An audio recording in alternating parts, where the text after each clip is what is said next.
Saudara Zunguang, Ya, kau tampak bersemangat. Apakah terjadi sesuatu yang baik dalam hidupmu? kau benar. Aku punya berita yang sangat menarik untuk semua orang. Kalau begitu, ayo dengarkan. Aku telah mendengar kesaksian Ah, bahwa Tuhan telah berinkarnasi menjadi daging dan turun secara rahasia. berinkarnasi menjadi daging? Benar, Turun secara rahasia? benar. Bagaimana mungkin? Hah, Alkitab bernubuat bahwa Tuhan akan kembali dengan awan dan setiap mata akan melihat dia. Kejadiannya, ada kilat dan guntur, awan bergulung, pasukan berbaris, mengguncang bumi dan langit. Suasana hati, ada kegembiraan, kesenangan tak terkira, kegirangan meluap, dan semangat tak terbendung. Perasaannya... hei. Lihatlah betapa mabuknya kau. Oh ya. Kau hanya tahu sebagian, bukan keseluruhan ceritanya. Dari mana kau dapat ide itu? Apa yang dikatakan dalam Wahyu 1 ayat 7? Lihatlah dia datang dengan awan-awan, dan setiap mata akan melihatnya. Juga mereka yang menikam dia, dan semua orang di bumi akan meratap karena dia. Hei, kau tadi berkata, ketika Tuhan datang dengan awan, orang-orang akan senang dan gembira. Benar. Jadi mengapa dikatakan di sini, semua orang di bumi akan meratap karena dia? Hah? Ya? Hah? Ya? Mengapa orang meratap ketika mereka melihat dia datang dengan awan? Jika kau ingin memahami itu, kita harus melihat nubuat lain tentang kedatangan Tuhan. Nubuat lain? Ada banyak lagi nubuat dalam Alkitab tentang kedatangan Tuhan. Oh?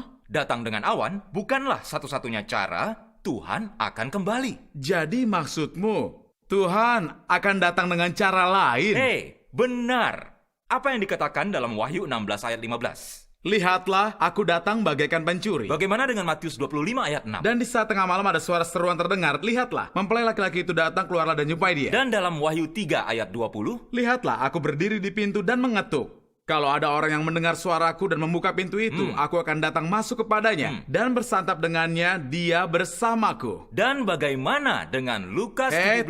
Tunggu. Kau mau mengadakan pertemuan belajar Alkitab? Aku bicara tentang cara-cara Tuhan akan kembali. Apa bagian-bagian Alkitab itu membuktikan Tuhan akan datang dengan cara lain? Kau tak bisa tahu. Iya. Dan di saat tengah malam ada suara seruan terdengar. Iya. Lihatlah, aku berdiri di pintu dan mengetuk. Iya. Aku datang bagaikan pencuri. Iya. Kau tak mengerti apapun dari ini? Aku mengerti. Kau mengerti? Aku mengerti bahwa aku sangat bingung. Sebaiknya kau jelaskan. Jika satu-satunya cara Tuhan kembali adalah datang dengan awan, lalu bagaimana nubuat tentang aku datang bagaikan pencuri akan digenapi? Kau benar. Jika dia datang dengan awan dan semua mata melihat dia, apa orang perlu berteriak, mempelai laki-laki itu datang, keluarlah dan jumpai dia? Atau akankah Tuhan perlu berdiri di pintu dan mengetuk? Sepertinya itu bukan satu-satunya cara dia akan datang. Iya. Kalau begitu, jelaskan terus. Menurut nubuat Tuhan, dia turun secara rahasia, lalu menampakkan diri secara terbuka.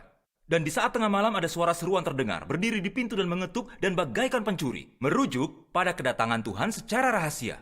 Lihatlah, dia datang dengan awan-awan, merujuk pada penampakan terbuka Tuhan. Beginilah cara nubuat-nubuat Tuhan akan digenapi. Oh, jadi Tuhan kembali secara rahasia lalu menampakkan diri secara terbuka? Iya. Lalu, mengapa dia datang secara rahasia? Datang secara rahasia merujuk pada Tuhan menjadi daging dan datang ke bumi sebagai anak manusia. Menjadi daging? Anak manusia? Apa itu memiliki dasar dalam nubuat? Tentu itu memiliki dasar dalam nubuat. Beberapa kali Tuhan Yesus bernubuat bahwa kedatangannya akan sebagai anak manusia, tampak sebagai anak manusia, dan datang sebagai anak manusia. Sebagai contoh, dalam Lukas 17 ayat 24-25, apa yang dikatakannya? Karena sama seperti kilat yang menerangi satu bagian di bawah langit, bersinar sampai ke bagian lain di bawah langit, demikian juga anak manusia saat hari kedatangannya tiba. Tetapi pertama-tama dia harus mengalami berbagai penderitaan dan ditolak oleh generasi ini. Itu sungguh memiliki dasar dalam nubuat. Ya. Iya. Lalu anak manusia merujuk pada apa? Anak manusia berarti orang yang lahir dari manusia dan dengan kemanusiaan yang normal. Jika itu roh, makhluk spiritual, kita tidak bisa menyebutnya anak manusia. Iya, itu benar. Karena itulah nubuat Tuhan tentang tampak sebagai anak manusia dan datang sebagai anak manusia merujuk pada kedatangan Tuhan sebagai daging yang berinkarnasi. Jika Tuhan tidak berinkarnasi, dia tidak bisa disebut anak manusia. Sama seperti Tuhan Yahweh sebagai roh, tidak bisa disebut anak manusia. Oh, jadi datang sebagai anak manusia merujuk pada Tuhan sebagai daging yang berinkarnasi. Benar. Ini misteri besar. Tetapi juga Tuhan Yesus bernubuat.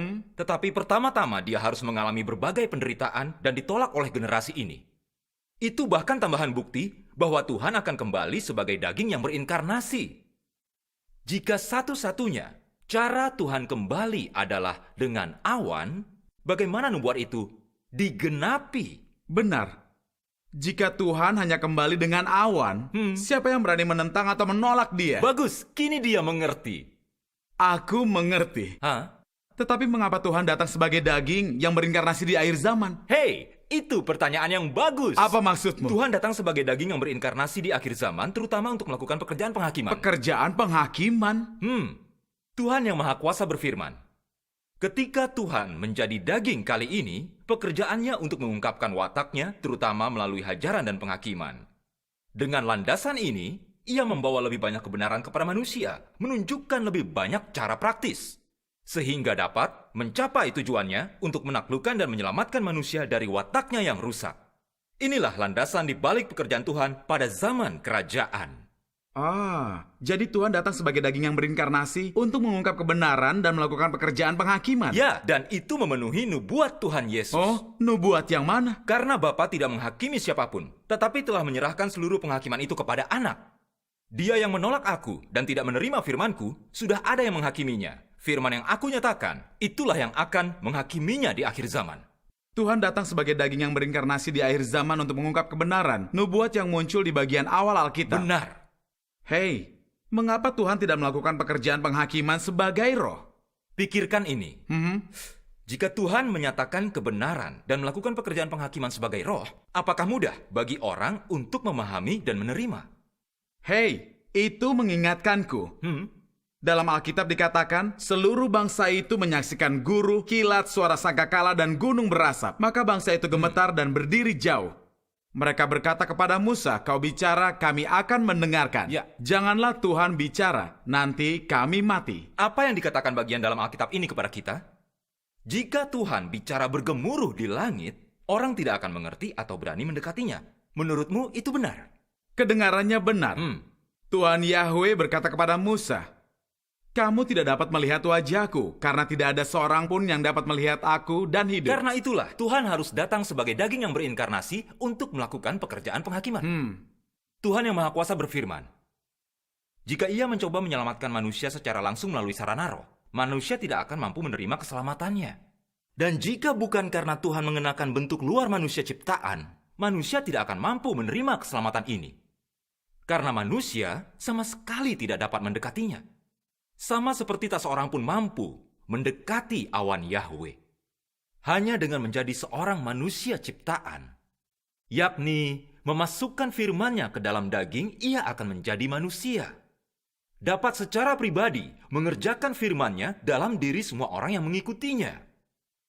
Hanya dengan demikian manusia dapat mendengar sendiri firman-Nya, melihat firman-Nya, menerima firman-Nya.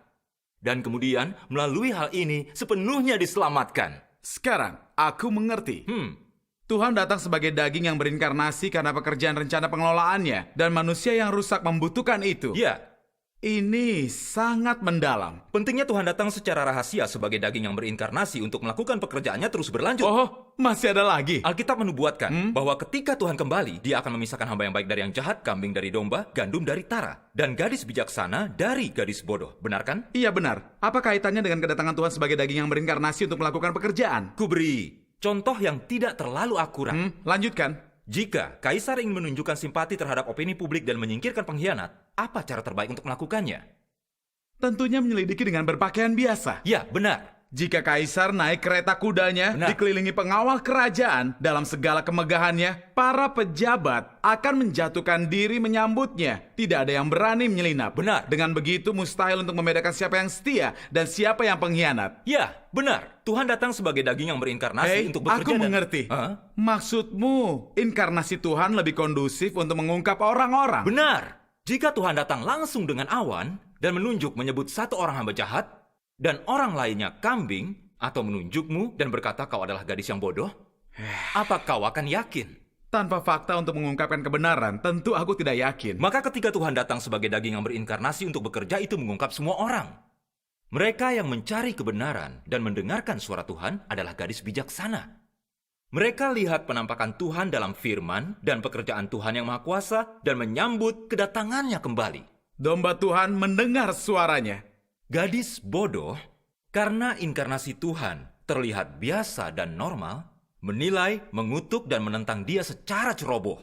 Itu mengungkapkan orang yang jahat.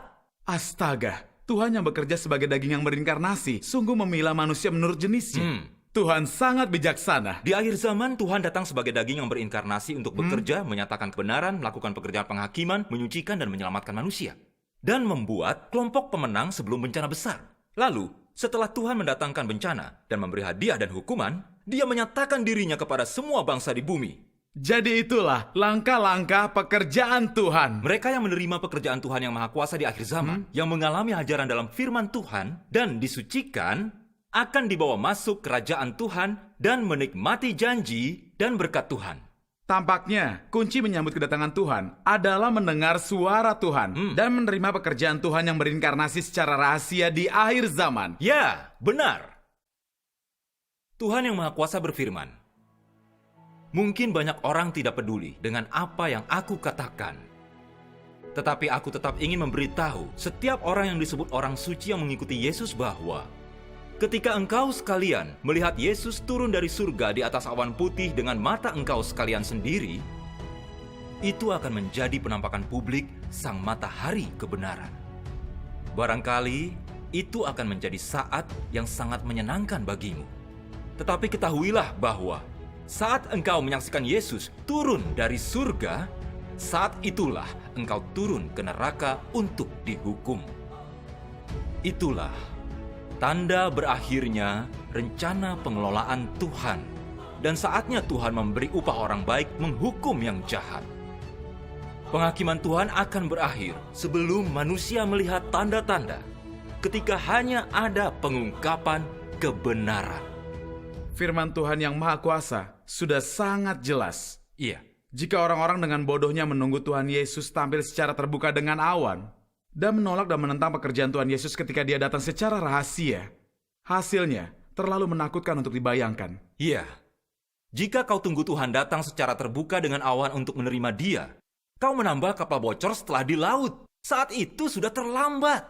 Baik, sekarang aku harus pergi Hei, kau mau kemana? untuk menyelidiki pekerjaan Tuhan yang Maha Kuasa di akhir zaman. Hei, dia sungguh mengerti.